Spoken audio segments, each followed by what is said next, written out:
Creating a good aesthetic around your videos is really important to keep the attention of your viewers. So today we're talking about what type of background you can have for your videos. Let's get right into it.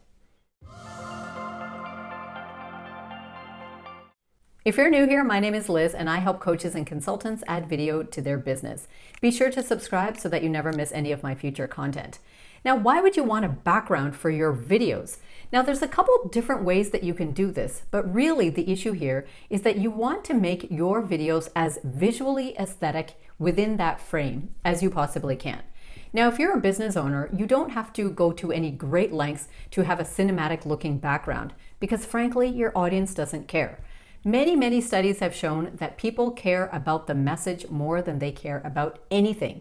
So in fact, practicing your camera delivery, having good content that is targeted to your audience, that is always the number 1 and 2 priorities. After that is when you can start thinking about other things, like how to set up the scene in a way that it makes it really interesting for the viewer. There's a bunch of different routes that you can take for this, but in today's video, I'm going to talk about 4 different things that you can do with your background just to make it a little bit more interesting for the viewer to watch. Let's jump right into it. Now, the first thing that you can do is just to use a real background. Me, for example, this is my real background. There's no hologram behind me. This is my actual wall and my actual bookshelf. Now, because this used to be a white wall and it was looking a little bit drab, is why I painted it in one of my brand colors. So if you have a dedicated space where you are always making your videos and no one in your home is going to mind if you paint one of the walls, then you can consider painting one of your walls one of your brand colors. That means all of your videos that you make in front of that wall are always going to be somewhat branded. So if you just want to jazz up that wall a little bit, then what you can do is add some artwork, have some bookshelves. Maybe you can buy some plants like the tall potted plants and then just have them in the background of the video. All of these things will make your natural background just look a little bit more interesting and a little more aesthetic. If you don't have any of that, what you can do is just show your workstation. You can move your camera back a little bit and just show you sitting at your workstation and shooting your desks. So then that will fill the frame. That will also be really interesting for your viewers to watch. One thing that I've seen is people hanging their social proof or putting their social proof on a shelf behind them. Have you ever watched a video and seen somebody's YouTube play button on the shelf behind them? So if you have something like that or something else to show your credibility or some other accolades or awards that you've won, then be sure to have that somewhere in the frame. Because your audience will just look at that for a quick second, it'll stamp into their mind that you're an expert in your area, and then they will focus on you and your message. Now, another type of background that we've seen a lot over the pandemic is to have a virtual background. So if you are doing Zoom calls, or if you do a lot of your work on video, which you are recording using Zoom, then you've probably seen how you can add a virtual background there. You can use one of the templates that are already available, or you can basically pull any type of a graphic and install that as your virtual background. Now, why would you want to do this?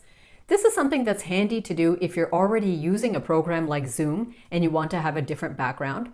Or if you're speaking on a topic and you have an interesting graphic that would just meet that theme really well, then you can consider having a virtual background.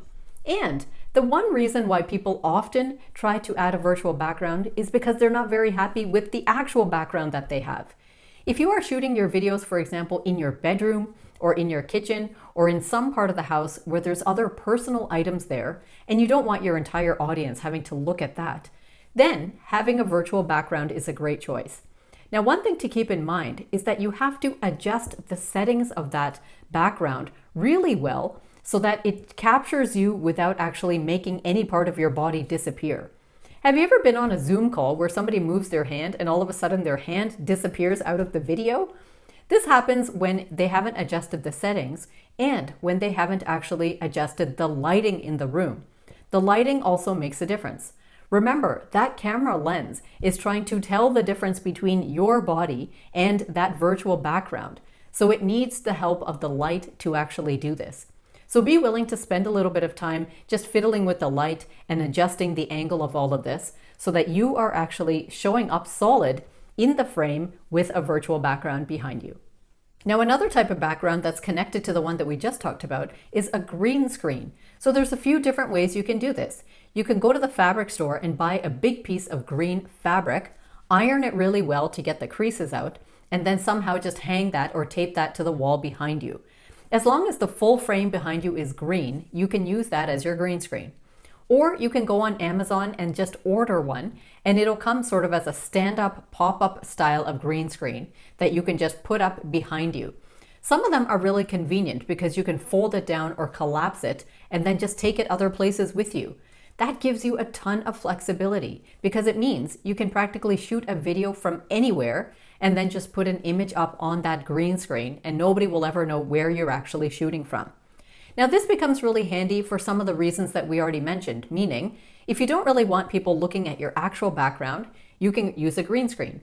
Or if you want to put up different graphics and different images on the screen behind you that your viewer can see while you are presenting on camera, that's a really handy way to do it. There's lots of reasons you might want to do this. You might have some products that you want to show on the screen behind you, or some stats, or you want to just do a bit of a demo or a tutorial about something and you want the viewer to see you and the actual thing. There's a lot of different handy reasons for why you might want to use a green screen. But again, lighting is very key to this. If the lighting is not hitting you and that screen exactly the right way, then again, you're going to have all these issues with the resolution. Sometimes the top of your head will disappear, your arm will disappear. So be careful about that and adjust all of those settings. And be sure that you're not wearing a green shirt when you're in front of a green screen. Remember, the software there is trying to remove all of the green from the photo and just leave whatever is left. So it doesn't want to remove your shirt too, if you know what I mean. So be careful about a couple of those type of things and do a little bit of research about the right way to use a green screen, but that can also be a really handy option for you. And the last style of background that I want to recommend for you is one that's made out of paper or vinyl or fabric. These are ones that you can also buy on Amazon or at any of your local supply stores. You can absolutely go to a local fabric store, buy a piece of fabric that has a light and minimalistic pattern to it that you really like. It might be in your brand colors or something that just looks good against your skin tone, and then hang that on the wall behind you. Now, I really recommend that you don't hang it like a curtain because that look is very outdated. Instead, find a way to hang it completely flat so that it almost looks like the wall behind you. Similarly, you can buy a big roll of paper or you can order that on Amazon. So you can get something with a print or just a solid color. And if you can find something affordable, you can even get different colors of rolls of paper so that you have a different color background behind you every single time. Now, some of these type of backgrounds actually might require that you have a frame behind you, like a metal frame, where you are hanging that background from. If you order it from Amazon, it will definitely come like that. So be sure to read the specifications carefully so that you know the dimensions of that frame. You want to make sure that it is big enough to actually cover the full frame of how the camera is shooting you so that you don't see the edge of the wall there. Not only that, but if you use this type of background, you have to have the space to have that frame behind you. So just consider where it is exactly that you're shooting this from. One really easy thing that I've seen some people do is to buy a big piece of paper that they've gotten from the craft store that has a really interesting type of pattern on it. And in fact, it was only about this big, and they stuck it to the wall behind them. They just stood in front of it for vertical videos, and it just captured that almost like it's wallpaper. And they didn't have to purchase anything very fancy or have a frame. Another type of background that you can get like this is a vinyl one. It hangs on that frame just like the paper one or the fabric one. But the thing to remember about a vinyl background is that you have to be careful with your lighting. If your lighting hits that the wrong way, then that is going to reflect because that vinyl is a type of plastic. So of course that's going to shine back in your video and then right away it looks completely fake. So that's one thing to keep in mind. Now, no matter what type of a background you're using, one of the key things to remember is that your background should be reflective of you and your niche or what it is that you are talking about. So think about what are the topics that you are generally coming up with, what is the industry that you're in, and then get a background that is somewhat connected in some way to that. It doesn't have to be an exact match, but at least when someone watches your video, they shouldn't be wondering, why is she standing in front of the Taj Mahal and talking about Facebook ads? So it should be something that just at least puts somebody in the right environment when they are watching your videos. Nowadays, when you go online and try to find backgrounds, you will find beautiful landscapes and amazing architectures and, the inside of the pyramids and all that. It seems like it would be really interesting to have a background like that. But if your viewers watch that and wonder, something seems off here, then that's not going to be the best thing. So pick something that's realistic for you that you can use over and over again, and then that can really save you from having to worry every single time about setting up your background. So if you like this video, I hope that you will give it a like, share it off with one of your friends. Don't forget to subscribe, because every single Tuesday, I bring you a new video teaching you how you can add video to your business. So until next time, take care.